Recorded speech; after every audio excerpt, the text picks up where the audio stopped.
Hello all, I want to talk to you today about the internet and how everyone on the internet is an expert in everything and why it really grinds my gears. So if your thing is listening to a fat man moan at you for a few minutes, then you're in for a treat.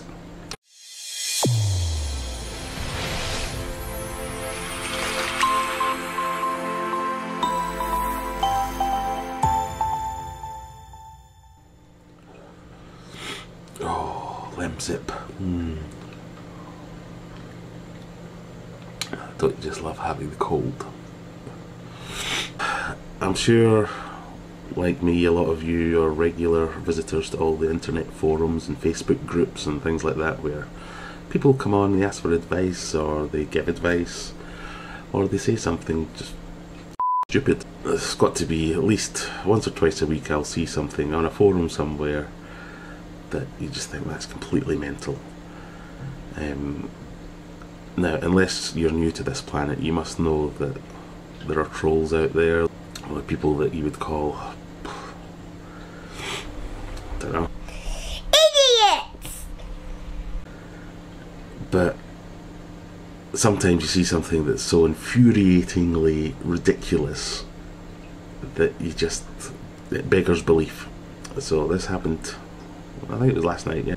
You normally have two kinds of problems with people on the internet. So you get the idiot who thinks he's a genius or thinks he's an expert, or you get the troll that's just trying to wind people up and be as obnoxious as possible. And you can usually spot them fairly easily and ignore them, and that's fine.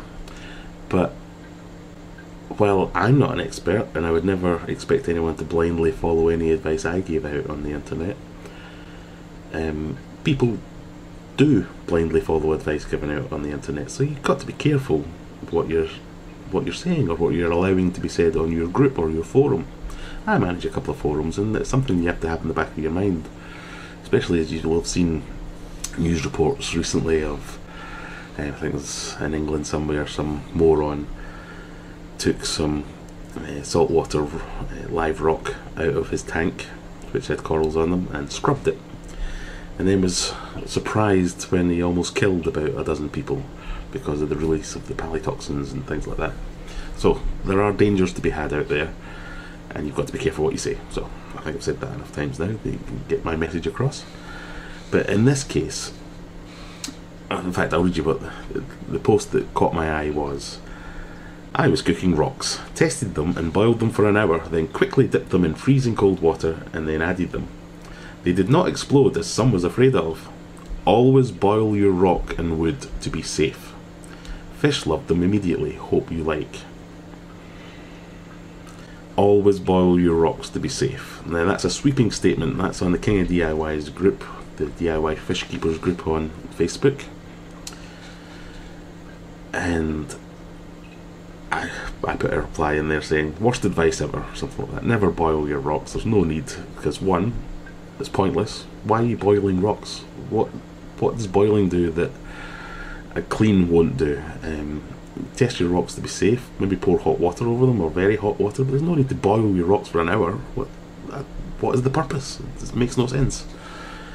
You will hear scare stories about rocks exploding when people boil them, and that can be extremely dangerous. The thinking there is that if there are air pockets or little water pockets within rocks, and you drop them into extreme heat, the air or the water expands, rock goes boom, piece of rock in your neck, you die.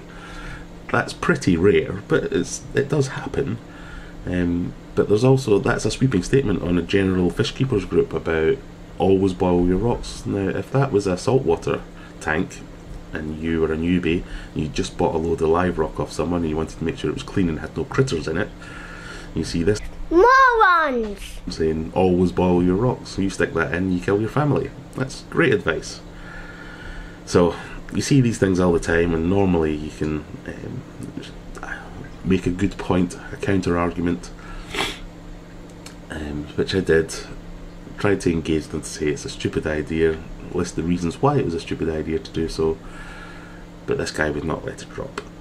But then, most unbelievably, was when the admin or the moderators in the group got involved and said, well, I'll leave this thread here for now. It's probably not best to boil rocks, but I'll leave it here for now unless people get ugly and start swearing. And I was like, what is wrong with these people? They're more concerned about people swearing on their group than they are about people giving advice that could kill someone on their group. So I pointed that out, no effect. This guy's still arguing that it's perfectly fine to do what he's saying. And I'm fine if people don't agree with me, but the admin were more concerned that the language was correct, and they weren't going to take the thread down unless people started swearing on it. So of course I get in there thinking that they would take them down, and obviously they just kicked me out, which is fine. I kind of expected that, but it's something that I see constantly on the internet about people going out there and spewing nonsense as if they know what they're talking about all the time. Now, I probably know more than most people that are going on these forums, because a lot of these people will be folk that are buying their 25 litre tanks and sticking 10 goldfish in it that they get from Pets at Home or PetSmart if you're in the US or whatever it is.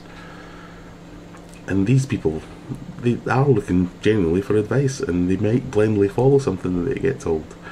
And there's a difference between bad advice and straight up dangerous advice. So I realise there's a bit of an oxymoron here, where someone on the internet is telling you not to believe or listen to anything anybody on the internet says, but I hope my message is getting across here.